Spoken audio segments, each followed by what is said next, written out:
La réalité de l'islam, on vous la cache, on m'interdit de vous la dire, parce que l'islam n'est pas une religion comme le christianisme, ça n'a rien à voir. L'islam est une religion de la loi, l'islam est un droit religieux. Et donc, ce droit religieux prend l'homme depuis le berceau jusqu'à la tombe et dans tous les aspects de sa vie. Que ce soit pour aller aux toilettes, comment faire pour aller aux toilettes, comment faire pour conclure un contrat, comment faire pour faire la prière. Et ça, le chrétien ne peut pas le comprendre. C'est ça la loi islamique. Le chrétien, quand il fait la prière, il est là dans son lit. Oh Seigneur, faites que je réussisse mon examen.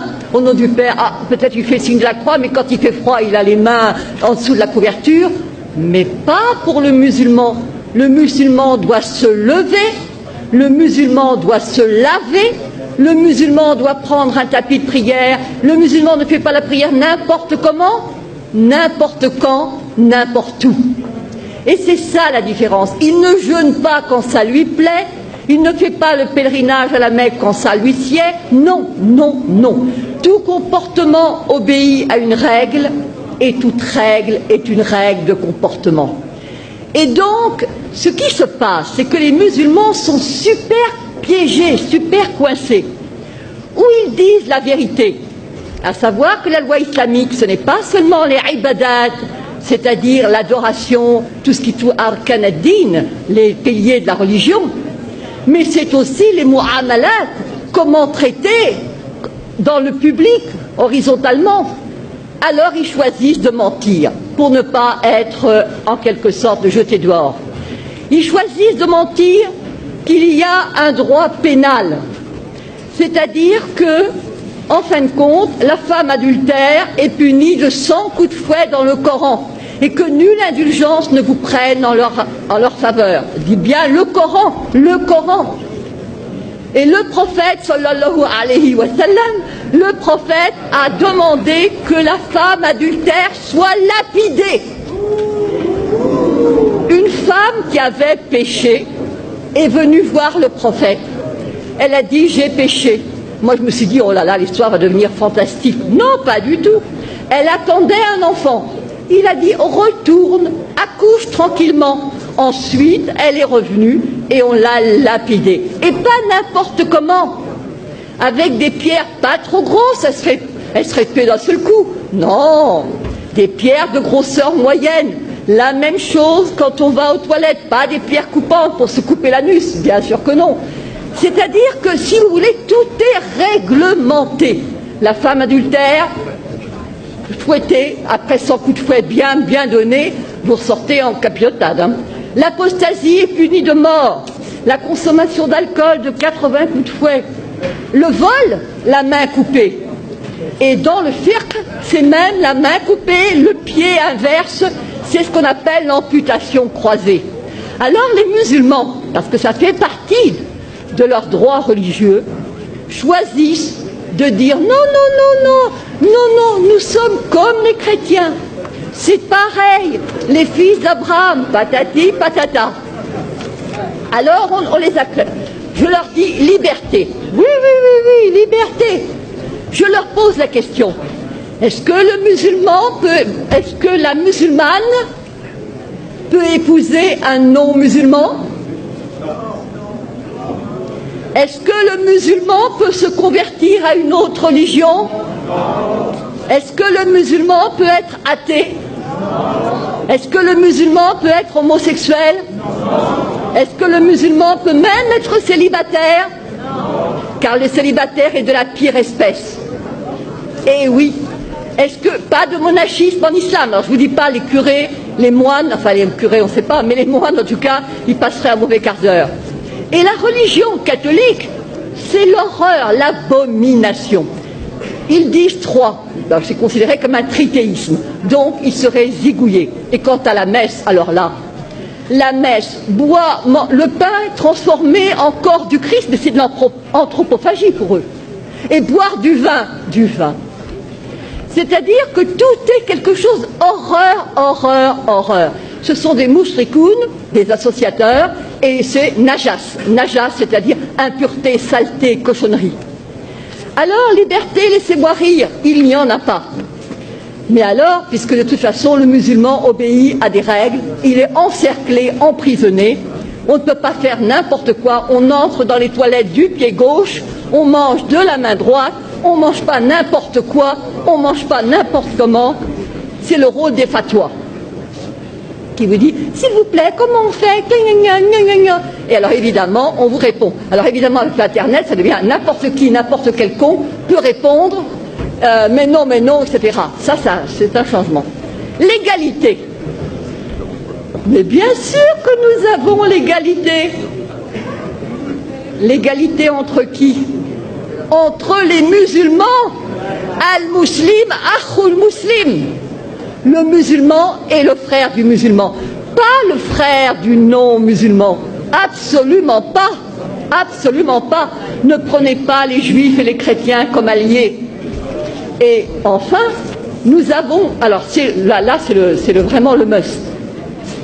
Vous prenez la sourate 5, Al-Ma'ida, la table servie. Al-Yahoud. Les Juifs disent la main de Dieu est fermée. Mais non, c'est la leur qui est fermée. Et alors je passe, il est dit, écoutez bien ceci. Et certes, nous avons fait croître parmi eux la rébellion et la mécréance. Nous avons, alors, je dirais, et nous avons fait croître l'inimitié et la rébellion. Nous avons jeté parmi eux la haine jusqu'au jour de la résurrection. Yaoum al-Qiyamah. Vous voyez pour l'affaire d'Israël ce que ça signifie. Ensuite, il est dit, ce sont les Juifs qui allument la guerre. Ce sont les Juifs qui allument les guerres. Et c'est Dieu qui l'éteint.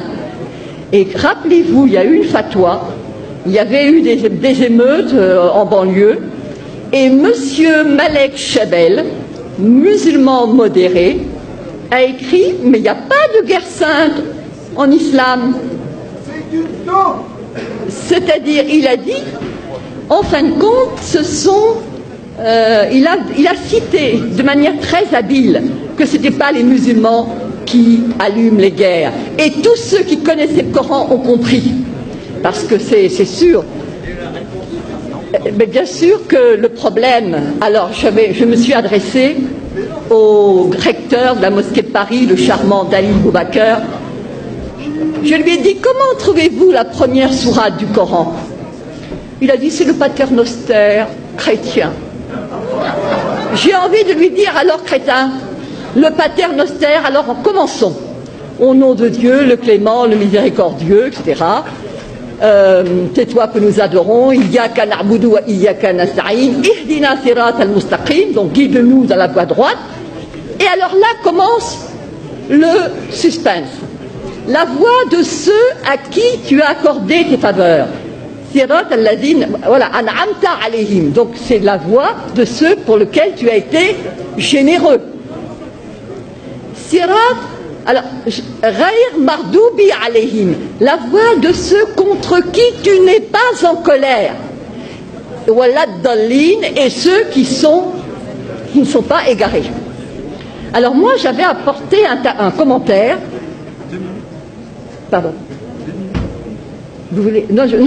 Donc j'avais apporté un commentaire et j'ai dit devant tout le monde, évidemment, là vous ne comprenez rien, mais il y a le commentaire qui explique et que tous les musulmans pieux connaissent. Alors je regarde. Quels sont ceux à qui Dieu a accordé ses faveurs?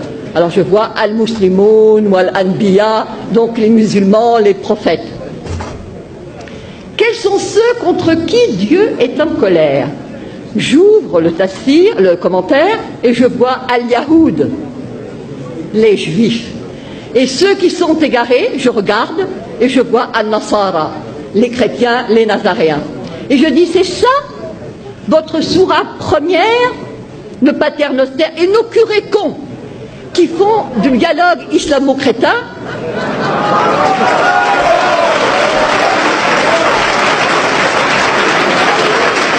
Eh bien, eux, ils croient tout ce qui est dit. On leur dit il se focalise sur la sourate Maryam. Voilà Marie qui a eu un enfant sans être mariée. Effectivement, Walam Akun Bariya, je ne suis pas une prostituée, patati patata. Alors ça plaît aux chrétiens. D'autant plus qu'on leur sert, les chrétiens sont comme des moines, ils ne s'enflent pas d'orgueil. Lorsque tu leur parles de la sourate Marie, leurs yeux s'emplissent de larmes. Je te dis, magnifique. Et contre qui ils sont? Ben, contre les Juifs. Les Juifs qui, pour eux, Marie n'est pas la mère de Dieu, pour eux, Jésus n'est pas le... Alors, il y a, par rapport à la communauté juive, un danger immense contre lequel je me bats depuis 5 ans.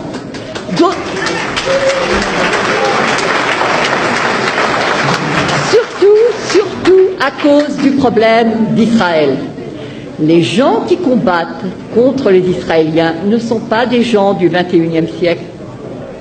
Ce sont des gens qui se rappellent qu'il a été dit qu'au jour du jugement dernier, les Juifs se cacheront derrière une pierre, derrière un arbre, que la pierre elle-même et l'arbre diront, il y a un Juif derrière, tue-le.